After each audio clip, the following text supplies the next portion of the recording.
Quiero que me acompañen en esta mañana a Filipenses capítulo 4. Vamos a leer los versículos 6 al 9. Y el tema de mi mensaje en esta mañana es: por lo demás, hermanos, en esto pensad. Por lo demás, hermanos, en esto pensad. Filipenses capítulo 4, versículos 6 al 9. Dice la palabra del Señor, y lo leemos en el nombre del Padre y del Hijo y del Espíritu Santo.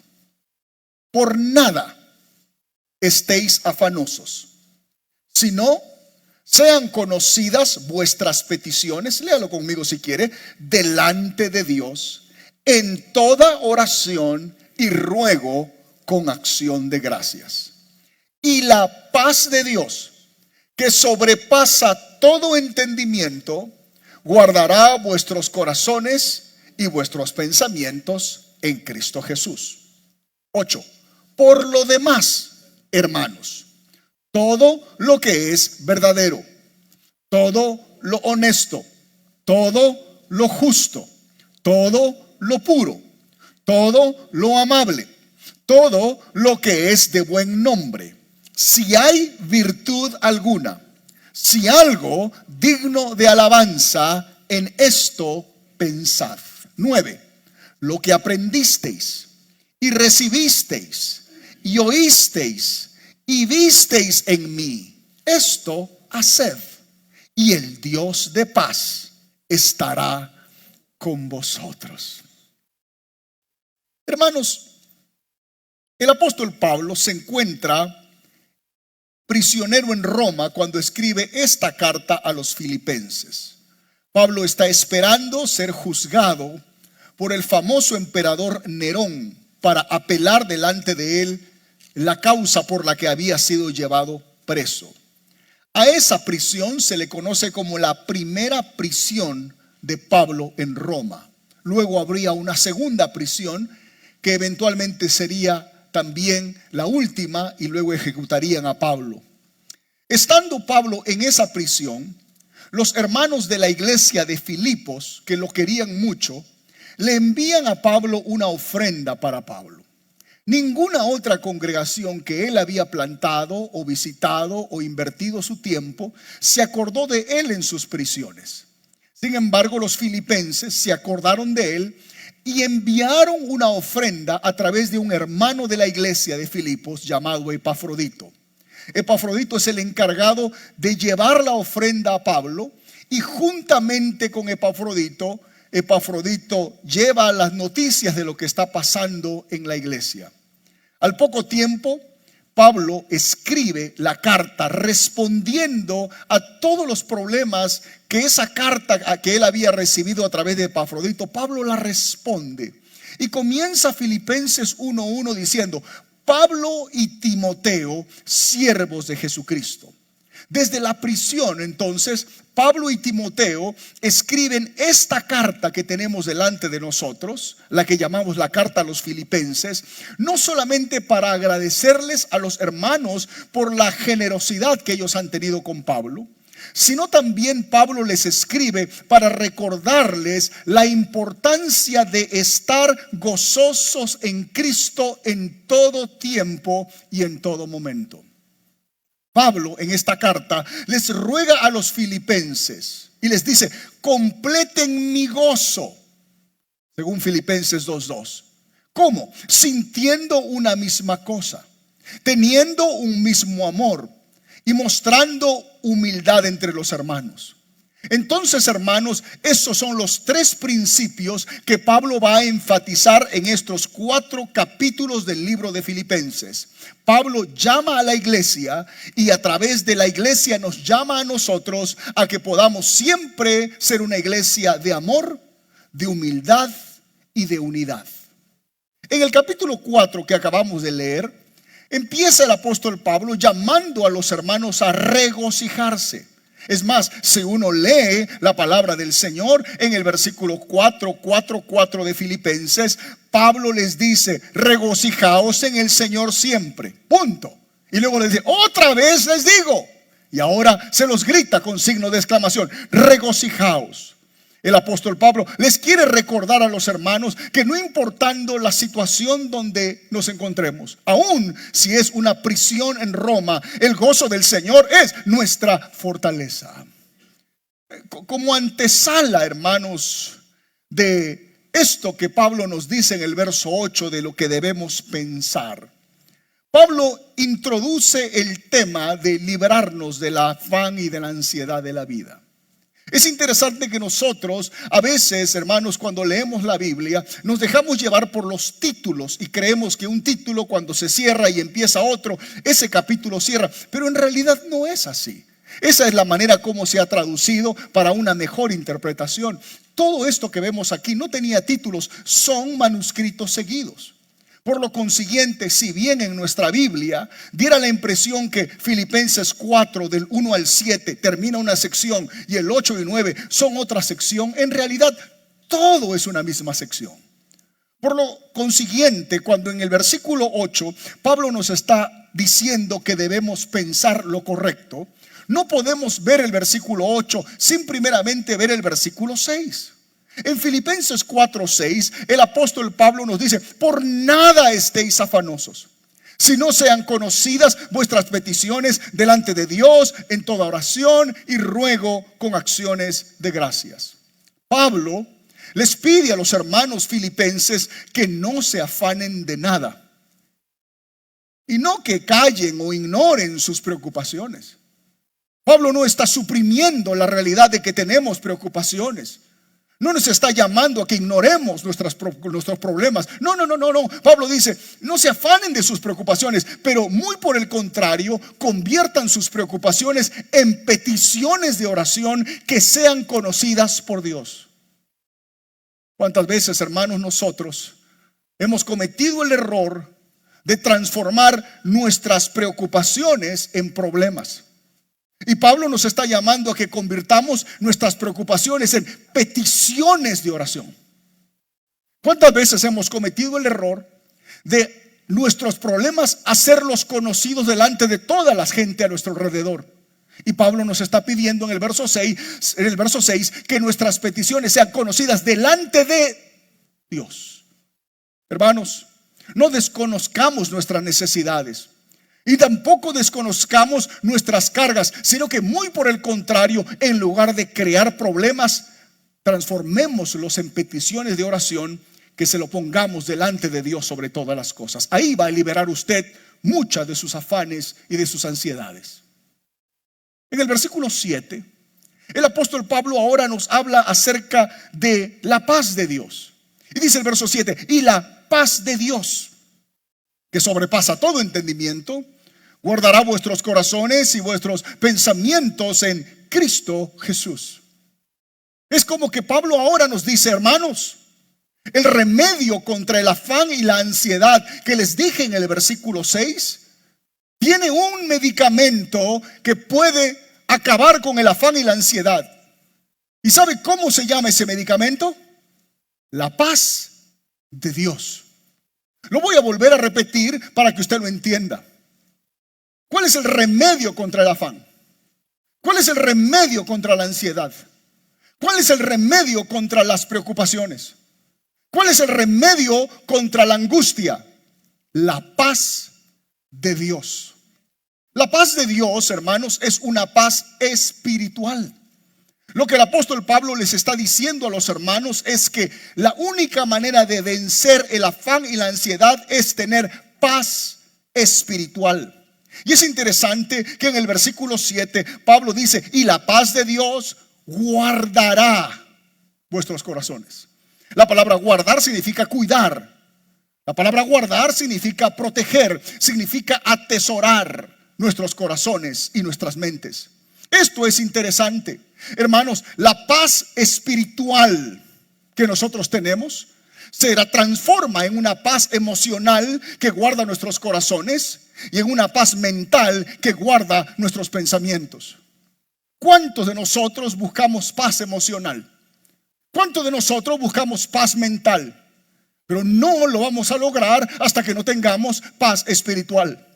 Porque el remedio con el cual Pablo no comienza estos versículos es diciendo: y la paz de Dios. No basta con buscar paz emocional para el corazón. No basta con buscar paz mental para los pensamientos. Si todo lo que te preocupa es buscar paz emocional, o todo lo que te preocupa es buscar paz mental, y en toda esa ecuación dejas de lado la paz espiritual, nunca la vas a conseguir. Porque solamente la paz emocional y la paz mental vienen cuando tenemos paz espiritual. Pero esta paz espiritual, hermanos, no la produce una iglesia. Esta paz espiritual no la produce una religión. Esta paz espiritual la produce Cristo Jesús. Por eso que dice la Biblia: y la paz de Dios, que sobrepasa todo entendimiento, guardará vuestros corazones y vuestros pensamientos en Cristo Jesús. Por eso que yo no sé si en la pantalla sale, pero yo puse una ecuación muy interesante allí. Paz espiritual es igual a paz emocional más paz mental, y lo que significa que esto solamente se logra por Cristo. Mírelo: paz espiritual más paz emocional más paz mental solamente se logra a través de Cristo. Pablo nos deja bien claro que esas tres paz necesitan estar en la vida del cristiano. No puede alguien tener paz espiritual, no puede alguien tener paz emocional, y no puede alguien tener paz mental si Cristo no está en esa ecuación. Solamente Cristo puede dar ese tipo de paz. Tus pastillas podrán darte paz al corazón.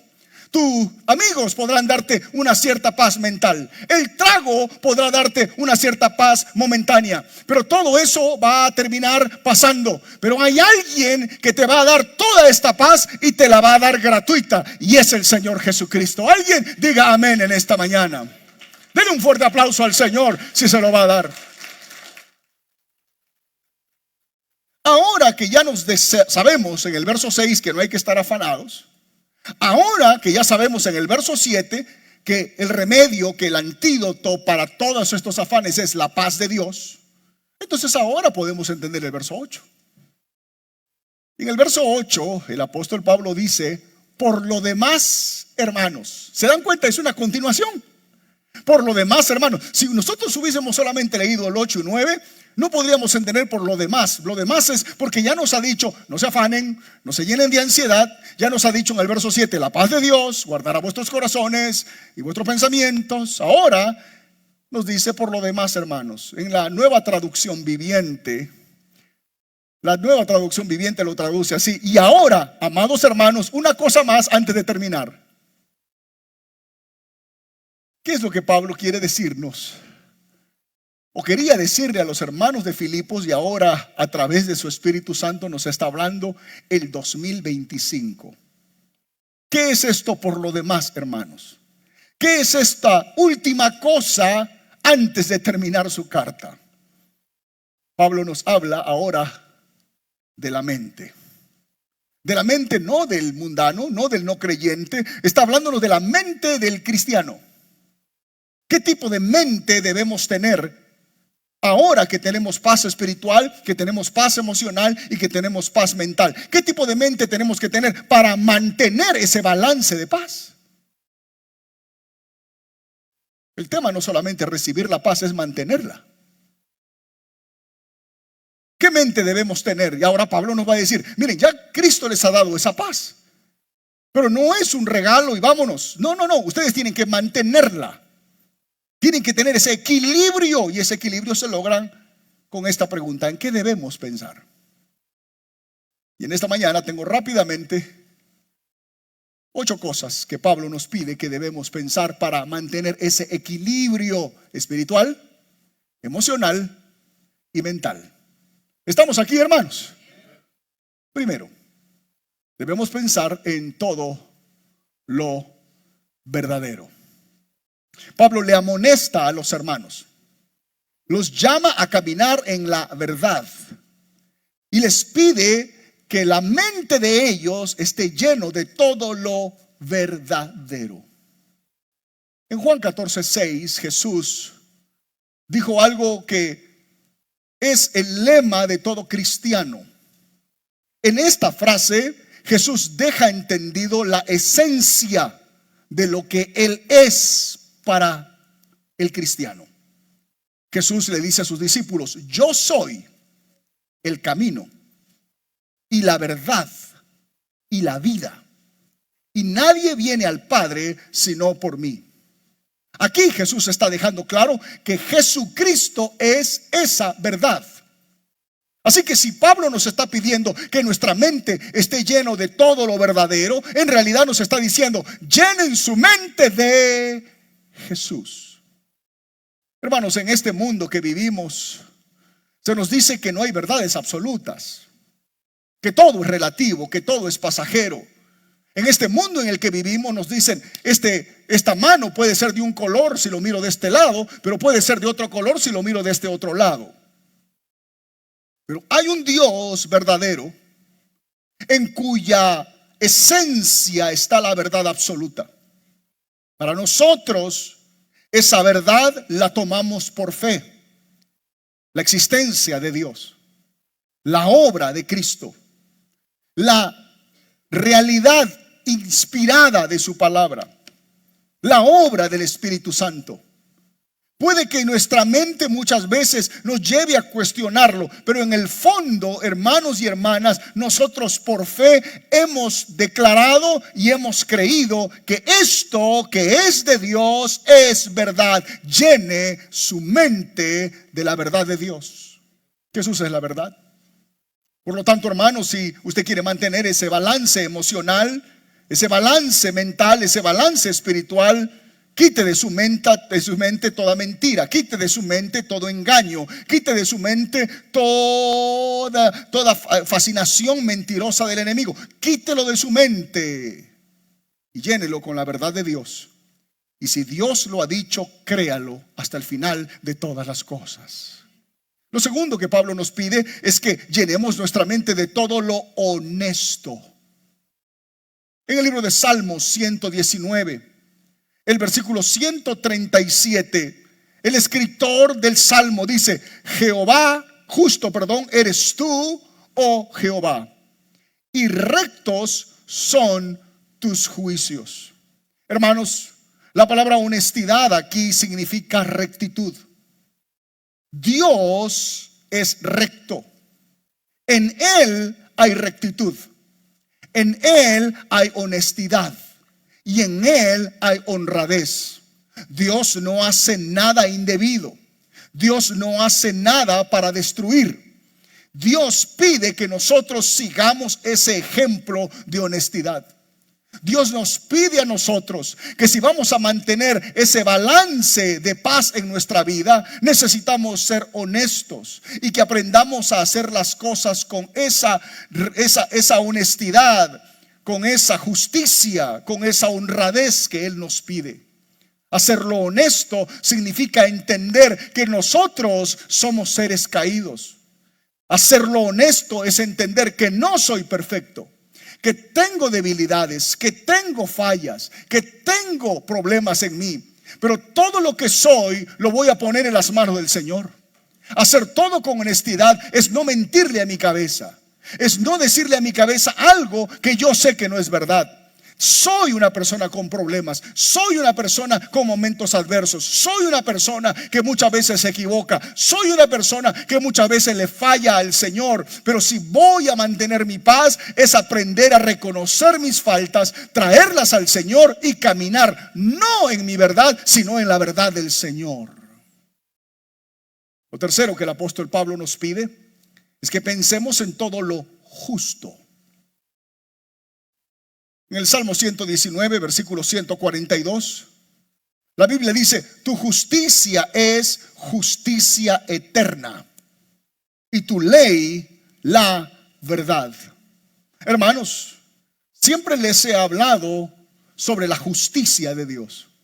Tan importante es la justicia de Dios que cuando nosotros leemos Mateo 6:33, el versículo que más amamos de lo que el Señor habla, Jesús dice: mas buscad primeramente el reino de Dios y su justicia, y todo lo demás será añadido. Es interesante que nosotros como cristianos leemos la mitad de ese verso. Siempre buscamos poner las cosas del Señor en el primer lugar. Siempre buscamos poner al Señor y sus intereses en el primer lugar. pero nos olvidamos de buscar la justicia de Dios. ¿Qué es la justicia de Dios? La justicia de Dios es la rectitud de Dios, la honestidad de Dios, la imparcialidad de Dios. El cristiano, el hombre y la mujer que quiere mantener su paz, va a tener que aprender a vivir una vida haciendo lo correcto, cueste lo que cueste. Muchas veces actuar o pensar en lo justo va a significar nosotros terminar perdiendo. Muchas veces en pensar en lo justo va a parecer humanamente que nosotros somos los tontos. Ahí está la historia de Abraham y de Lot, tío y sobrino. Lot era el hijo de su hermano. Su hermano muere y Abraham, que no tenía hijo, lo toma como si fuera su hijo. Lo lleva, lo educa, le enseña. Abraham prospera, Lot prospera, hasta que llega un momento donde los dos son tan prosperados que comienzan a haber problemas entre los criados de Abraham y los criados de su sobrino Lot. Comienzan a haber problemas fuertes, peleas entre ellos. Abraham, que ama a su sobrino como si fuera su propio hijo, le dice: mira, no está bien que estemos peleando por terreno. Elige tú donde quieras ir y yo me iré al otro lado. Y lo interesante de la historia es que Lot no obra con justicia. Un hombre más joven, un hombre que mira a Abraham como su padre, debió haberle dado la prioridad a que su tío, en este caso Abraham, eligiera primero. Pero no, muy por el contrario, Lot elige primero y levanta sus ojos y ve un campo hermoso, bello, verde, y le dice a su tío: hacia allá me voy a ir. Abraham le había dicho que él se iría al lado opuesto, y en el lado opuesto lo único que había era un desierto de cardos y de espinas. Diera la impresión en esta imagen que Abraham está siendo tonto. Diera la impresión en esta imagen que la familia le está tomando el pelo. ¿Cuántas veces nosotros hemos pensado igual? ¿Cuántas veces nosotros hemos dicho: mi familia me está tomando el pelo? Mi familia está aprovechándose de mí. Mi familia está sacándome provecho después de todo lo que he hecho por ellos, después de todo el esfuerzo, después de todo el sacrificio. Miren lo que hacen conmigo. Humanamente, hacer lo justo puede parecer lo más estúpido, perdonen la palabra, pero Dios es justo. No pasa mucho tiempo y ese terreno verde y próspero que Lot vio terminó siendo Sodoma y Gomorra. Y ese terreno oscuro, terrible, sin vida, terminó siendo el lugar donde Dios bendijo a Abraham y lo prosperó y lo hizo grande. Hacer lo justo va a costarnos, pero al final va a tener la recompensa del Señor. Lo cuarto que el apóstol Pablo nos pide es todo lo puro. En primera de Timoteo, capítulo 4, versículo 12, el apóstol Pablo le habla a Timoteo, un joven ministro, un joven pastor, un joven que está en el ministerio, y le dice: ninguno, le dice a Timoteo, ninguno tenga en poco tu juventud. Si no, le dice, sé ejemplo. Pablo le está hablando a un joven que sea ejemplo. Jóvenes que me escuchan, usted que dice: es que yo no estoy en edad. No, sí, usted a su edad puede ser un ejemplo. Pablo le pide a Timoteo, un joven que sea ejemplo en estas cualidades. Palabra, número 1. Conducta, número 2. Amor, número 3. Espíritu, número 4. Fe, número 5. Y pureza, número 6.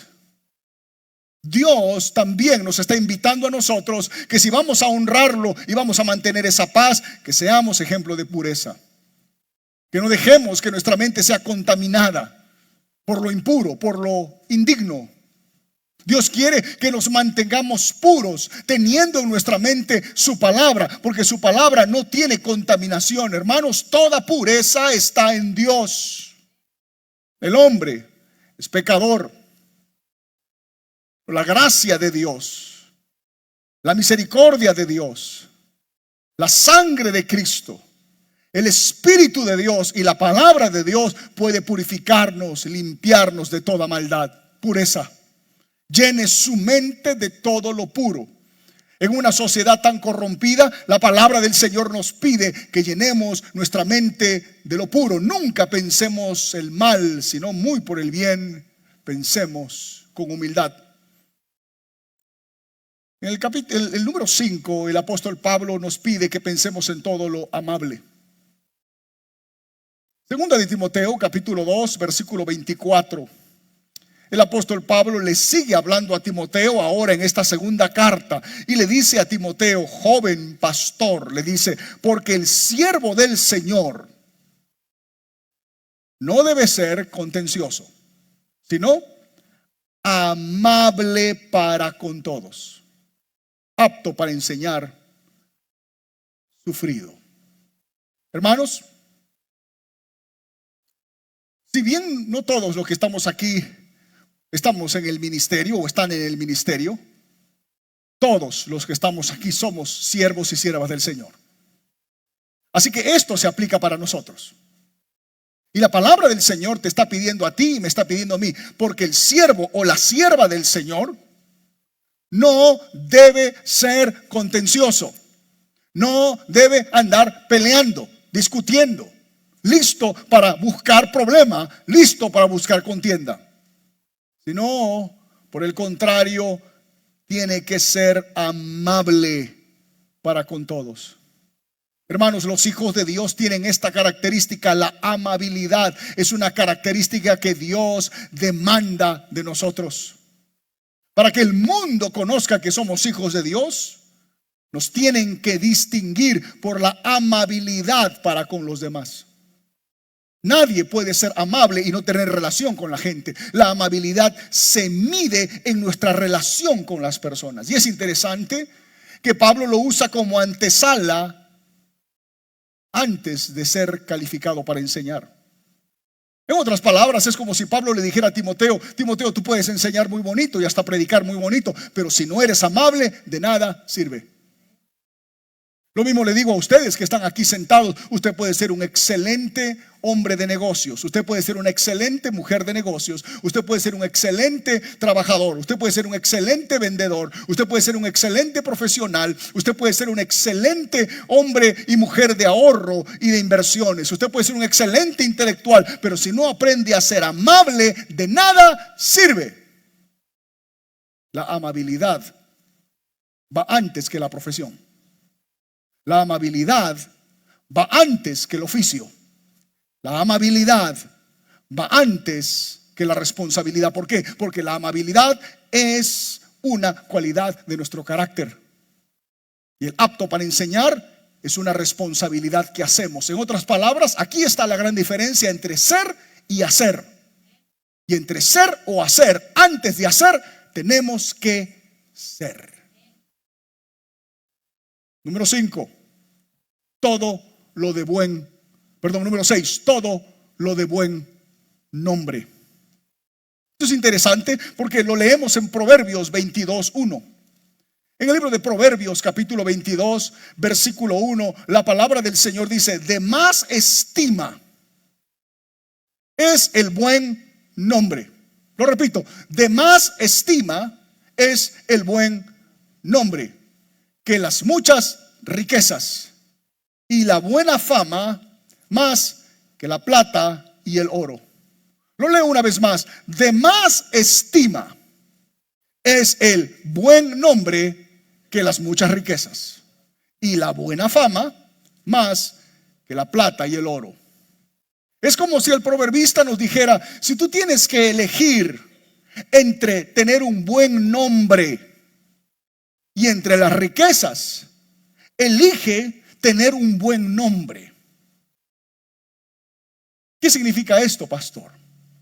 Significa que Dios quiere que cuando nuestro nombre se escuche, que cuando nuestro nombre se mencione, que cuando nuestro nombre se hable en una reunión donde no estamos, la gente pueda dar testimonio de nuestra honorabilidad. Que en lugar de decir, ¿viste la casa que se compró?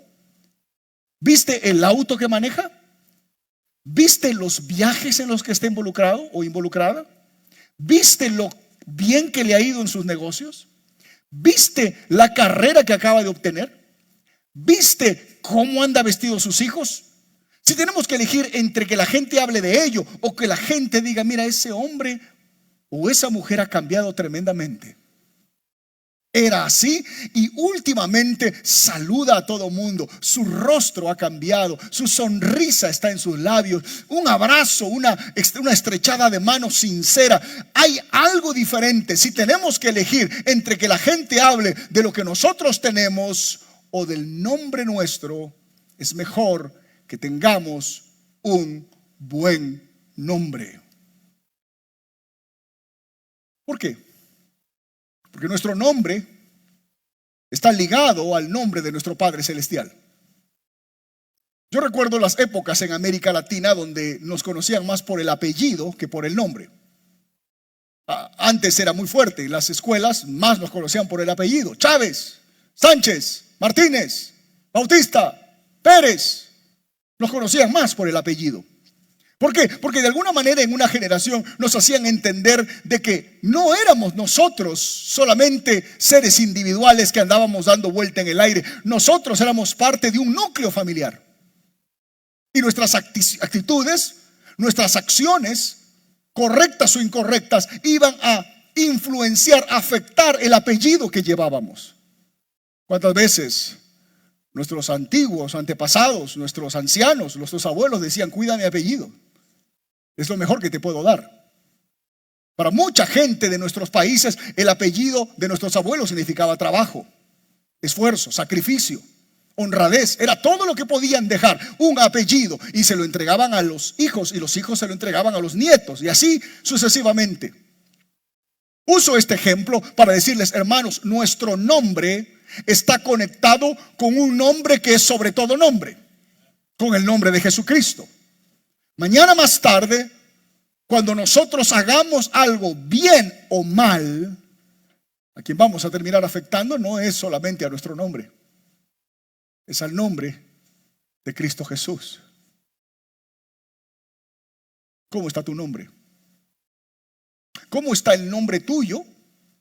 Y si el Señor tuviera que repetir tu nombre, le traería honor y gloria a su nombre, que es sobre todo nombre. Número 7. El apóstol Pablo nos pide que pensemos en todo lo que tiene virtud. La palabra virtud ahí es mejor traducida como excelencia. En Éxodo 18:25, Moisés está muy cargado con tanto trabajo. Y entonces su suegro le recomienda y le dice a Moisés, es que tú estás haciéndote cargo de todo solo. Elige a algunos hombres que te ayuden a llevar la carga de este pueblo. Y dice el versículo 25 de Éxodo 18, escogió Moisés varones de virtud, varones de excelencia de entre todo Israel, y los puso por jefes sobre el pueblo, sobre 1000, sobre 100, sobre 50 y sobre 10. Hermanos, esto es interesante, porque Moisés está escogiendo varones que puedan liderar a Israel con él. Pero ¿de quiénes los eligen? Eligen gente de excelencia, de virtud. La excelencia tiene que ser, hermanos, algo que tiene que estar en nuestra mente. No podemos nosotros como cristianos hablar de un Dios perfecto, porque así decimos, Dios es perfecto. No podemos hablar que el sacrificio de Cristo es perfecto. No podemos hablar que la palabra de Dios es perfecta. No podemos hablar que el Espíritu Santo es perfecto, sin pecado. No podemos hablar de que Cristo nace de una virgen en perfección absoluta y tratar de vivir un evangelio desalineado. Qué importante es entender que la excelencia es parte de lo que Dios demanda de nosotros como cristianos.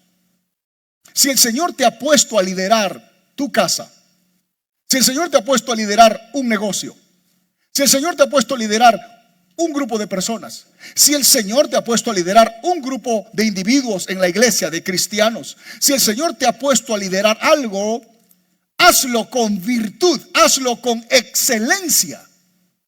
Nadie puede ser jefe. Noten que en el versículo 25 la palabra dice: y puso por jefes, y los puso por jefes. El cargo te lo puede dar Moisés. Puedes llamarte, jefe por nombramiento, pero la única manera que tú te mantengas como jefe algún día es que hagas las cosas con excelencia. ¿Cuánta gente logra ser jefe porque alguien lo puso?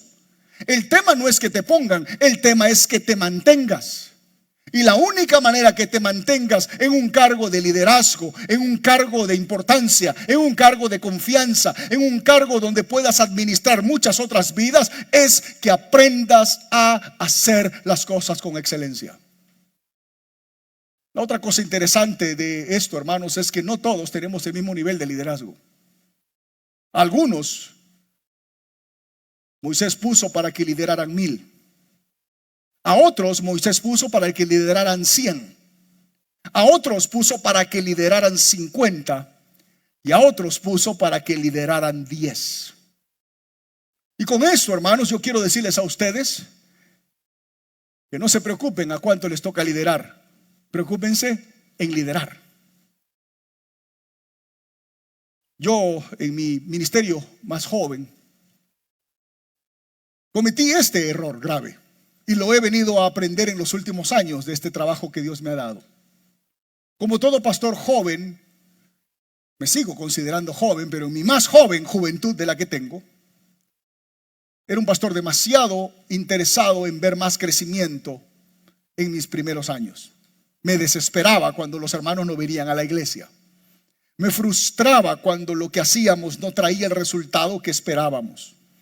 Me deprimía cuando muchas veces veía que el esfuerzo que yo hacía como un joven pastor no daba el resultado esperado. Me frustraba profundamente, una frustración fatal que a veces me llevaba a ponerme triste, a llorar, a sentirme muchas veces a cuestionar si realmente era el trabajo que Dios me había llamado a hacer. Hasta que en una oportunidad había un predicador al que yo lo traduje por mucho tiempo. Su nombre es David Wilkerson. David Wilkerson ha sido quizá uno de los hombres que Dios utilizó más en los años 70 en este país con su famoso ministerio de Teen Challenge. Es más, mucha gente en América Latina me conoce a mí por haberlo traducido a él a través de varios años en diferentes eventos. La última vez que chequeé un video de YouTube de David Wilkerson en Chile tiene más de 2 millones de vistas y yo lo estoy traduciendo, nomás que estoy tan delgado y tan diferente. Y me acuerdo que el pastor Wilkerson me invitaba a que yo lo tradujera en varios países. Y el pastor Wilkerson, que en ese momento era un hombre mayor, muy mayor ya de edad, quizá un hombre en 71, 72 años, tenía la costumbre de reunirse conmigo antes del evento. El evento era en las noches. Tenía 2 o 3 noches en eventos que él alquilaba. Y él se reunía conmigo 1 hora antes para poder hablar lo que él iba a hablar y yo tuviera los versículos bíblicos. Y me acuerdo que yo venía de Perú. El evento era, no me acuerdo si era en Paraguay, pero yo venía de Perú, él venía de Estados Unidos, nos encontrábamos en el hotel allí. Y me acuerdo que yo venía de varios problemas en la iglesia. Habíamos empezado un proyecto y el proyecto no había funcionado y había habido una pequeña separación. Un grupo de hermanos que estaba congregando decidió irse de la iglesia. Yo estaba muy frustrado, muy triste, muy desanimado. En ese momento tenía 29 años. Y hermanos, me acuerdo que el hermano se sentó conmigo como solía hacerlo para darme sus versículos y luego que me dio los versículos, el título de lo que iba a hablar. En ese tiempo no había iPads, en ese tiempo no había, tenía yo que tomar nota en un blog y anotaba lo que iba a decir, marcaba lo que iba a decir para que de esa manera saliera bien la traducción. Me acuerdo que el pastor me miró y me dijo: te veo triste, ¿te pasa algo? Y eso me llegó al alma. Yo no quería contarle mi problema porque ¿qué imagen va a tener él que su traductor viene a contarle sus problemas? Pero estaba tan cargado que lo miré y le dije: pastor, tengo problemas. Usted sabe que estoy pastoreando y la iglesia que pastoreo no está dando los resultados que yo quisiera. La iglesia es pequeña, los hermanos vienen, a veces no, a veces apoyan, a veces no, a veces colaboran, a veces no. He puesto mi esfuerzo, Voy a cumplir 30 años, estoy tan apasionado por hacer las cosas para el Señor y no se da. Y me acuerdo que el pastor me miró y nunca me voy a olvidar y me dijo, si tú quisieras que el Señor te dé algo, ¿qué quisieras que el Señor te dé? Y hermanos, aún me acuerdo que lo miré y le dije, pastor, yo quisiera tener una iglesia muy grande, 5,000 miembros quiero tener. Y no solamente eso, pastor, eran épocas donde no había las redes sociales. Quisiera tener un programa en la televisión y que salga por toda América Latina. Y no solamente eso, quisiera una universidad algún día para poder entrenar a todos esos jóvenes que no tienen oportunidad de ir a la universidad y que eventualmente puedan viajar por todo el mundo. Y quisiera tener un coro de mucha gente y muchos instrumentos. Y él me miraba mientras tomaba su té que solía tomar, me miraba y me miraba y me miraba. Cuando terminé de hablar, me miró y me dijo, ¿tú crees que todo lo que tú me has dicho lo impresiona a Dios? Me acuerdo que me dijo, el Rey del cielo y de la tierra no es impresionado por un templo de 5,000 personas. El Dios del cielo y de la tierra no es impresionado por cola de gente para entrar al templo para que tú les prediques. El Dios que tiene ángeles, querubines y serafines que le cantan no es impresionado por todos los músicos y todo el coro que tú quieres tener. El Rey del cielo y de la tierra, el que es omnipresente, que está en todo lugar, no es impresionado por esa cadena de televisión que quieres tener para que tus mensajes lleguen a todo el mundo. Nada de eso lo impresiona. ¿Sabes lo que lo impresiona a él? Cuando llegues a mi edad, y si el Señor te hizo pastor de 50, y esa fue su voluntad, cuando llegues a mi edad, le entregues a Él los 50 que Él te puso en tu mano. Eso se llama fidelidad a Dios, y eso sí lo va a impresionar. De ahí, hermanos, comencé a entender de que Dios en su soberanía no a todos le da 1,000. En su soberanía no a todos los pone sobre 100. En su soberanía no a todos los pone sobre 50. Quizá te puso sobre 10. Y quizás te estás empezando a pasar el resto de tu vida mirando al que tiene 1,000 y odiando y envidiando y sintiendo cólera y sintiendo enojo y sintiendo amargura y sintiendo deseos negativos en tu corazón. En esta mañana te digo, si el Señor te puso por jefe sobre 10, hazlo con virtud, hazlo con excelencia, porque lo haces para el Señor. Y número 8, con esto termino. Pablo nos pide que todo lo que pensemos en aquello que es digno de alabanza. En 2 de Samuel capítulo 22 versículo 4, la Biblia dice, invocaré a Jehová, quien es digno de ser alabado, y seré salvo de mis enemigos. Ahí está la receta para todos los que tienen enemigos. Ahí está la receta para todos los que tienen enemigos espirituales o enemigos de carne y hueso. Ahí está la receta. ¿Cuál es la receta, Pastor Javier? Invocaré a, lo repito una vez más, invoque a Jehová. Y recuerde que Jehová es digno de ser alabado, no usted. Invóquele, alábelo, llene su mente, hermanos. A veces hemos creído que orar tan solamente se logra arrodillándonos y cerrando nuestros ojos. Esa es una bella forma de orar. Yo la incentivo. En Amistad Cristiana lo practicamos todos los viernes. Cuando nos llegamos al altar y nos arrodillamos y cerramos nuestros ojos, es una buena forma de desconectarnos. Pero no podemos a veces siempre. Trabajamos, tenemos ocupaciones. A veces pasamos 12 a 13 horas del día en el trabajo, no solamente trabajando, sino yendo a trabajar, manejando durante el tráfico y luego regresando de manejar. ¿Cuántas veces, hermanos, hemos enfrentado esa realidad? ¿Cuántas veces hemos enfrentado esa verdad? Y lo que el Señor nos está pidiendo es que en medio de que estemos manejando, en medio de que estemos yendo a trabajar o donde estemos yendo, hermano, allí en su mente invoque al Señor, órele al Señor. Allí en su mente alábele al Señor. Quizá usted está trabajando allí en la fábrica de pollo, cortando pollo. Quizá usted está levantando maderas ahí en su trabajo. Quizá usted está trabajando en una oficina moviendo papeles. Quizá usted está trabajando en alguna fábrica. Quizá usted está manejando, usted es un chofer y tiene que manejar y está manejando. Usted puede estar manejando y en su mente puede estar orando y sus ojos pegados a la ruta. Usted puede estar manejando su auto camino a trabajar y en su mente alábele el nombre del Señor, porque Él es digno de ser alabado, Él es digno de ser invocado. Alábele. Piense, hermano y hermana, que el Señor es digno de la alabanza. Cuando usted haga eso, usted será salvo de sus enemigos. Y termino con el verso 9 para terminar mientras ponen la música de oración. Pablo termina diciendo algo que yo quisiera algún día de mi vida decir al final de mis años. Yo no me encuentro en posición de decir esto en el 2025, pero yo quisiera algún día decir esto que Pablo va a decir al final de su ministerio. Él tiene cartas, él tiene credenciales. Nadie dice esto si no tiene credenciales para decirlo. No se ponga usted de ejemplo a sus hijos si no tiene esa credencial. No se ponga usted de ejemplo de que es un gran trabajador, una gran trabajadora, cuando todo es humano. Esto que Pablo dice en el versículo 9 es espiritual. Esto que Pablo está diciendo lo dice un hombre que ha ganado una batalla espiritual. Esto no son temas materiales. Eso que va a decir en el verso 9 no es por los grandes logros que usted tiene y las muchas posesiones que le digan a su hijo: ¿viste dónde estoy? Mira cómo. No, eso no estamos hablando de ello. Estamos hablando de algo espiritual.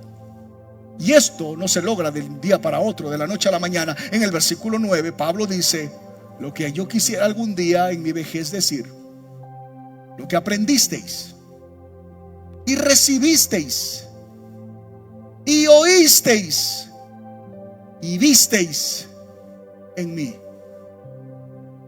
esto haced. Y termina diciendo con lo que comenzó: y el Dios de paz. ¿Se acuerdan que comenzó diciendo y la paz de Dios? Ahora dice: y el Dios de paz estará con vosotros.